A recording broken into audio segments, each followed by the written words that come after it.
So good afternoon, everybody, and thank you for this invitation to present at your conference, a really exciting agenda.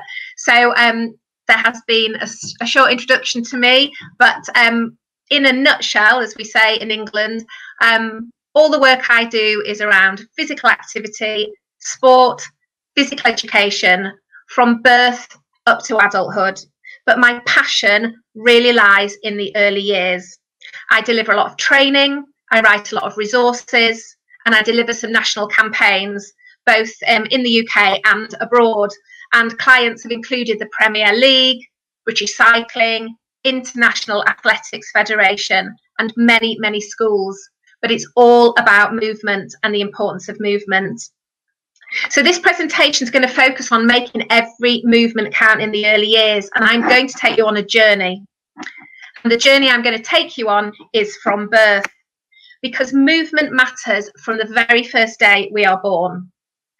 I think it's worth knowing that at birth, the brain is 25% of its adult size. And by 3 years old, the brain is 80% of its adult size. So these first 3 years of life are the biggest brain growth phase of humans. And what happens within those 3 years is really important.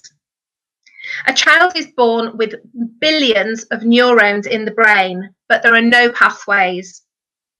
And the pathways develop as children experience movement, when they experience stimulation, when they use their senses, when they have some sensory experiences, when they are loved, when they have good nutrition. All these things help. But what we really need is to get our babies and our young children really moving from day one. Every kick, every roll, every flick, every stretch creates a connection from one neuron to another. And the more often a child does these movements, the stronger the connection becomes. And the more varied the experience of the child, the more connections that are made. So from birth at 25% of its adult size of the brain to 3 years old at 80% of its adult size of the brain, we need to provide rich experiences to fire the neurons, to create the pathways in the brain, and to really support brain development. The more often we repeat an action, the stronger the connection becomes. And that's really key for what we're going to look at today. So I'm just going to show you a scan of a brain of a 3-year-old, two different 3-year-olds. On the left is a brain scan of a normal 3-year-old, a child that has classed as a normal experience. So plenty of movement, opportunities to play, to experience different textures, different sounds, and different interactions with other children and with adults. And again, they need to be loved, they need to be well fed, they need to sleep. But it's about the play and the movement that supports the brain growth. On the right, we have a brain scan of a child that has suffered from extreme neglect. And this is really, really global neglect, so poor nutrition and probably poor sleep.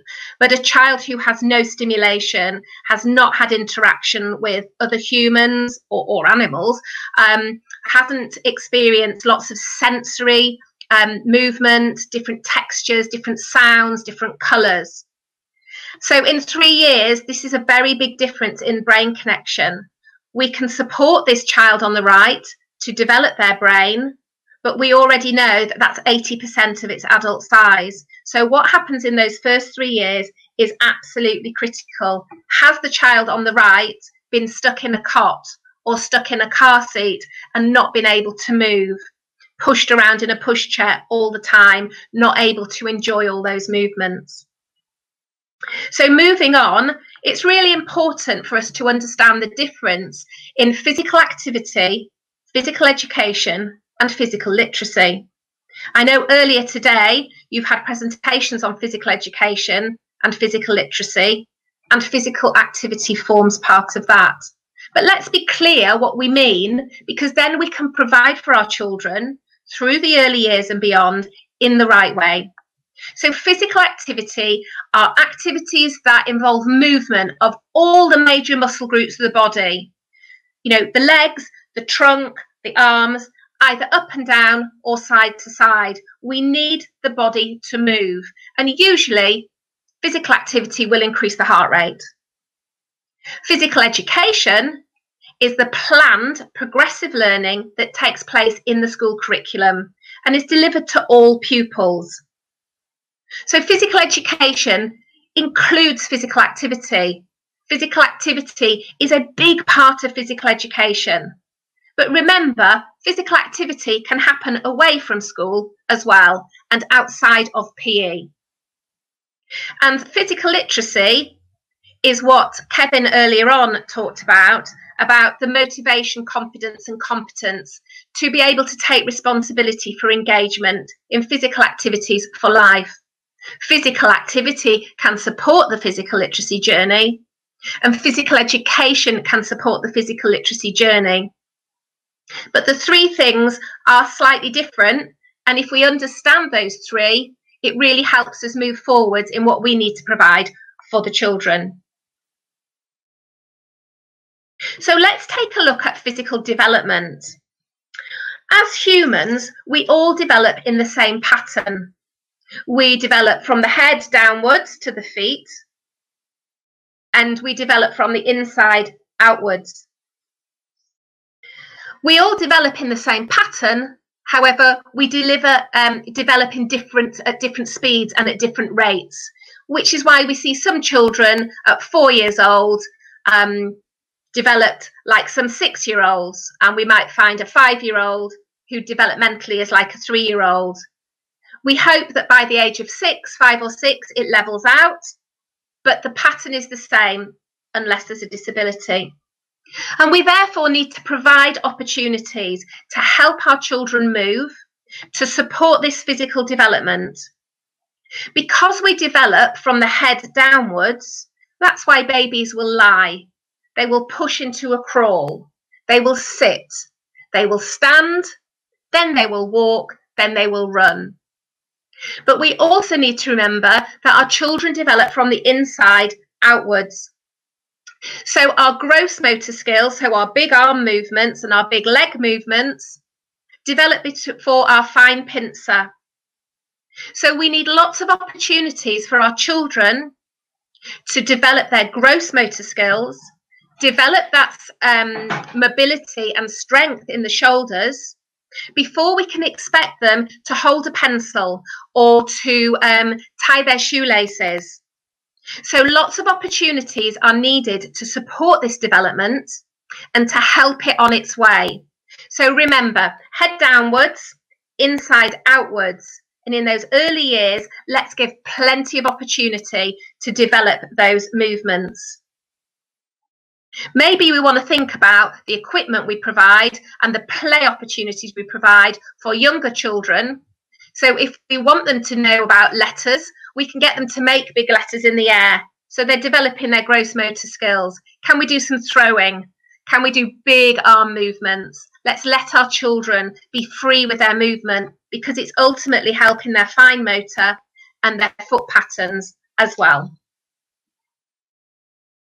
So what we want to do is we want to develop a foundation of movement skills. And in the UK, we refer to these as in 3 groups. We have agility, we have balance, and we have coordination. In the UK, our primary PE curriculum, so our 5 to 7-year-olds, because our children start school in the year that they are 5, the fundamental movement skills of agility, balance, and coordination, which I'll talk about a little bit in a moment, form part of the curriculum, and the big drive is to support the development of those. Between 7 and 11 years within school PE curriculum, it is about building on those movement skills, linking those movement skills, helping them experience them through different sports, but we can't expect children to do that until they've got that firm grasp of them. The reason they're called fundamental movement skills is because research shows that if a child hasn't developed these by the age of 7, so if they don't have a good understanding of these different movements, they will either choose not to join other children to play and be active and do sport, or other children will not invite them. So by 7 years old, there will already be a difference between the children that choose to and the children that don't engage. And the children that don't engage are the children that then miss out on communication, creativity, decision making, all those different things that physical activity and movement can provide. So we need to think about agility. Agility is all about movement and travelling. Agility is running, skipping, hopping, marching, tiptoeing, sidestepping. But it's also about that travelling at different speeds, fast, slow, running, stopping, and also about changing direction. Children moving and then changing direction when they need to. And that is what agility is, the first set of fundamental movements. Travelling in different ways, at different speeds, and in different directions. The second fundamental movement set of skills is balance. And we think about balance and we think about stability. So we're thinking about the core that holds us upright. We're thinking about static balance, balance when we are stationary. We're thinking about balance when we are moving, which we call dynamic balance. So balance isn't just about standing on one leg. It's about enabling the body to be controlled, and the core of the body, having a nice strong core, helps with concentration. It helps with focus. It helps the body be stable. It helps with posture. So balance is really key, and bizarrely, we can develop our balance by moving. So every time a child stretches, twists, turns, sits down, stands up, lies down, any kind of those movements engages the core.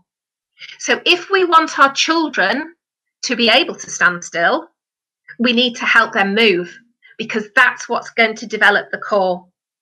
And it will also ultimately help them learn, because a good core that we develop through movement will support reading, will support writing, will support concentration.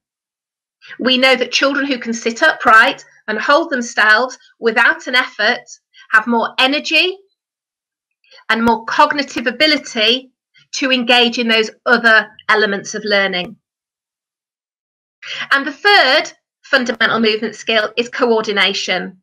And yes, it's about picking up a ball, it's about throwing and catching, but it's also about coordinating our bodies.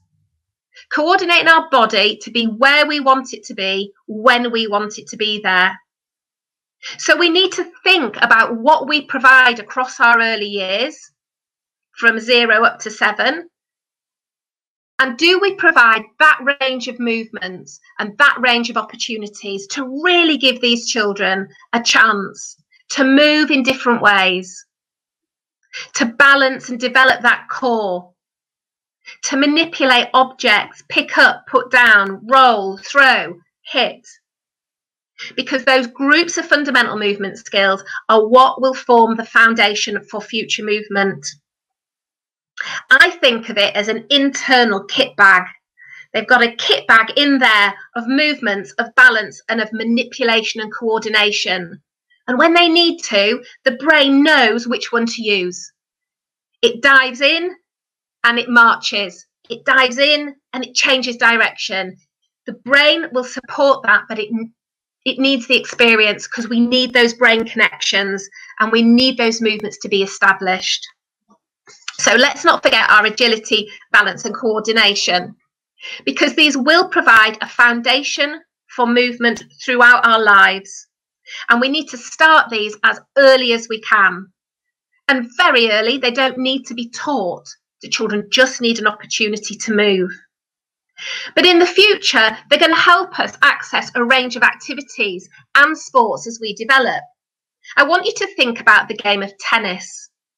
If we want to hit a tennis shot, so the tennis ball comes to us and we want to hit it back across the net, we are going to need a range of agility because we don't know where the ball's coming. We might need to run forwards, run backwards, run sideways. We might need to hop. We might need to leap. We might need to gallop. We might need to move fast. We might need to move slowly. And we might need to change that direction if the ball comes to the side. So in order to think about returning a tennis shot, we need some great agility. But we also need great balance, because when we're getting ready for the shot, we need to hold our body and be ready. We need to stand stationary, maybe on our toes, waiting to see where the ball's going to come to.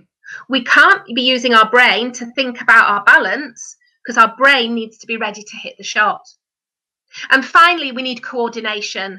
We need to coordinate our body to be where we need it to be, and we need coordination to use a racket to return the ball. So if a 4-year-old has a tennis racket and isn't returning the ball, of course they're not, because they need to develop this internal kit bag of movement, that they can choose the right movements at the right time to perform the right skill, and it needs to be automatic. And in order for it to be automatic, we need to provide opportunities to practice those. But we also know that fundamental movement skills will enable us to develop a range of other skills and qualities. By engaging in movement in and out of school, children learn to communicate, they develop friendships, they improve their decision making, they can make judgments, they can refine what they're doing. They might need to negotiate, they might need to cooperate, and they may need to compete. But if children don't have those fundamental movement skills, we are closing off a very big part of life where all these other skills and qualities are developed. And as I said before, these movements help us to learn. There is a direct link between core stability and our balance and our ability to track words across a page. So in our culture across, and in other cultures up and down, it helps us focus and concentrate. So that movement will help other areas of our learning and development. And also it supports our physical and our emotional well-being. By being strong, by being healthy, we know it releases those feel-good hormones. We know that participating and making connections with other people supports our emotional well-being. So fundamental movement skills are critical for lifelong movement, but it's much, much bigger than that. So let's try and remember A for agility, B for balance, and C for coordination. So how do we achieve this in the early years? In the UK, we have an early years physical literacy framework. It covers 0 to 5, and that's because that is our preschool age. However, these apply across the board, and these will apply to older children from 0 to 7 in Lithuania in terms of your kindergarten access and your learning up to 7. So the 3 areas of our framework are active environments, active role models, and active children. So our active environment, think about our outdoors space. Does it excite the senses? So do we include colour, texture, and sound? We need to stimulate and encourage movement. Do we use different heights for objects and images in the space? So do we have imagery of positive movements of people and children playing and moving at a height that the children can see? Do we have objects and equipment available for the children to reach and get themselves? And do we provide choice? And if so, is our choice too great that it overwhelms? Could we perhaps choose some equipment to provide a choice, but not to provide so much that they don't know where to go. And questions to ask yourself in settings where you're working with children is, who is actually active? Who is moving? But who is sitting? Who is watching? And maybe find out why. Why are children choosing to sit? Why are children observing and watching? Because activity is the norm, and inactivity is what we learn. As human beings, movement is our natural state, but we learn not to move. So let's find out why they're not moving. Maybe they don't know what to do. Maybe they don't have the confidence. Maybe they don't have the experience. Maybe they're shy. Maybe there's nothing that stimulates them. So let's find out why and provide a rich environment for moving outdoors. But indoors is the same, thinking about our spaces. Do we have colours and sound? Do you use song and rhyme and music, which appears across our physical literacy framework, to stimulate movement, to infuse and create, and to develop children's imagination when moving? And again, is there choice, or is everything locked away? And ask yourself, is there space to move in here? Could we reduce some of the furniture so we've got more space? Does our room encourage movement? So think about the indoor space and the outdoor space. And now, active role models, the people and the adults around us that we surround our children with. We know that active role models will support positive movement behaviours. They can reinforce that activity is the norm. And we know that children copy and imitate. And our physical literacy framework is all about providing opportunities for the role models to stimulate and generate and infuse movement. And sometimes adult-led is really important, because children don't know what they don't know. So maybe we need to set it off and light the fire so that the children copy and imitate and then becomes child-led. And we know that happiness is contagious. Enthusiastic, positive adults as role models will really help the children. But we need to think about our active role models and how we can support our staff to be active role models. Is what they're wearing suitable for being active? Are they happy and smiling when they're active? Do they encourage activity outside and inside, whatever the weather? Do we use active role model imagery? How are we going to make sure that our role models are really positive in terms of physical activity? And finally, active children. So from birth, we need all our children to have the freedom to move, to be out of a car seat, out of a pushchair. We need them to be able to roll and flick and reach and kick. And we need them to be encouraged to do that with space. Between 8 and 20 months, so there is an overlap here in months because of developmental differences, children need support to transition from the lying to weight-bearing activities and to engage in enjoyable and energetic movements. Is there some sturdy furniture for children to pull themselves up on to start the process of being independent movers? 16 to 26 months, children may need support with their balance, travel, and manipulative skill development. What can we do to encourage different types of balance? We talked about stretching and reaching and twisting and turning, walking along beams on stepping stones, but traveling and hopping and skipping and jumping, and then different objects to manipulate. Soft, squidgy, hard, round, square. Think about how attractive are these things to the children.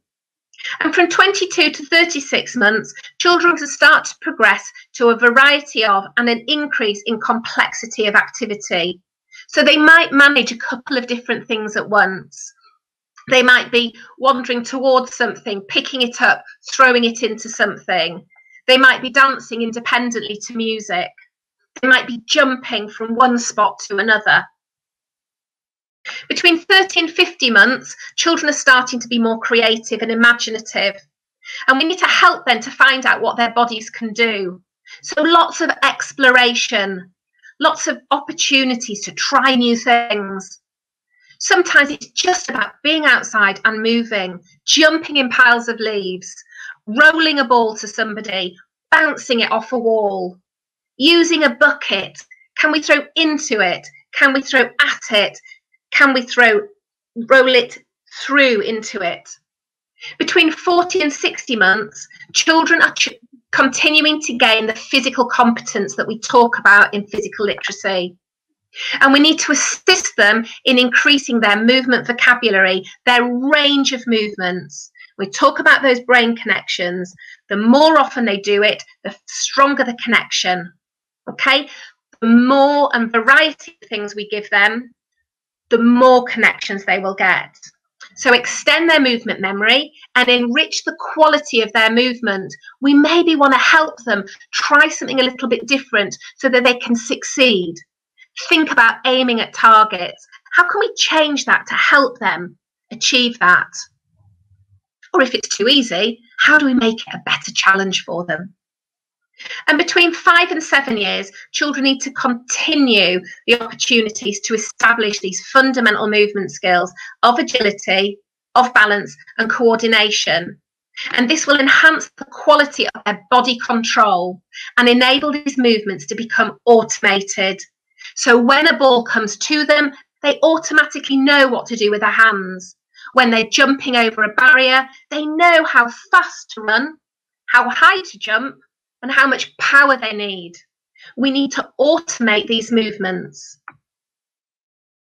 And how do we support children to develop the quality of movement? So we know that high quality physical education will support children on their journey through the early years and beyond. And when I'm working with schools and supporting physical education and quality lessons, these are the things that I look for. We need our lessons to be purposeful. We need them to have an aim. We want to be able to achieve something through the lesson. And so they need to be planned. They need to be planned but flexible. Can we think about how we will use our planning to support the purpose? So what is our aim? And what are we going to do to support the children to achieve this? We also need participation. We want to engage the children. In the UK, we're looking for our PE lessons to be between 90 and 95% physical activity. Not much sitting around, not queuing for equipment, not running relays of big teams, but children being active, because movement is when they will learn. But we can also think about participation in terms of engaging and creativity. Can we use a storybook to stimulate our physical education lesson? Maybe a rhyme or a poem. Could we use pictures to support the movement? Or maybe a topic. Could we go to the moon? Could we be dinosaurs? Could we be an underwater adventure? How do we encourage the children to develop this love of movement? And we also need to personalise what we teach. Every child will be different. We know developmentally they will develop at different rates. So we shouldn't be seeing a PE lesson with 30 children with the same ball doing the same activity unless they're all exactly the same. We may need balls of different sizes and targets at different distances if the aim is to reach a target using throwing or rolling. So we sometimes need to personalise the equipment or the space or the task to help our children be challenged. So we don't want to take our PE lessons down to the child who's the less able, and we don't want to expect the less able to achieve what the more able can. What we need is plenty of personalisation of what we do. And we need to praise our children. But I'm not a big one on praising perfect performance. If you tell a child they've done a perfect jump, they have nowhere to go. They just know they can do a perfect jump. But it doesn't reward the children who've tried really hard, who've listened really well, who've worked in a team. So I want you to think about, how are we praising our children? Are we praising perfect performance? Or are we actually praising the positive behaviours that we really need to see in a PE lesson? Great teamwork, fabulous listening skills, love the way you work together. Those are the behaviours that will stand the child in a good way for the future, but will really help them improve their movements too, because that's how they'll learn. So if we're purposeful and we're planned and we're participative and we personalise our PE and we provide that positive praise for good behaviours, it will result in progress. And that progress is what we want to see in our children throughout the early years. And if we offer that progress opportunity, we will provide a foundation of a physically literate nation. Thank you.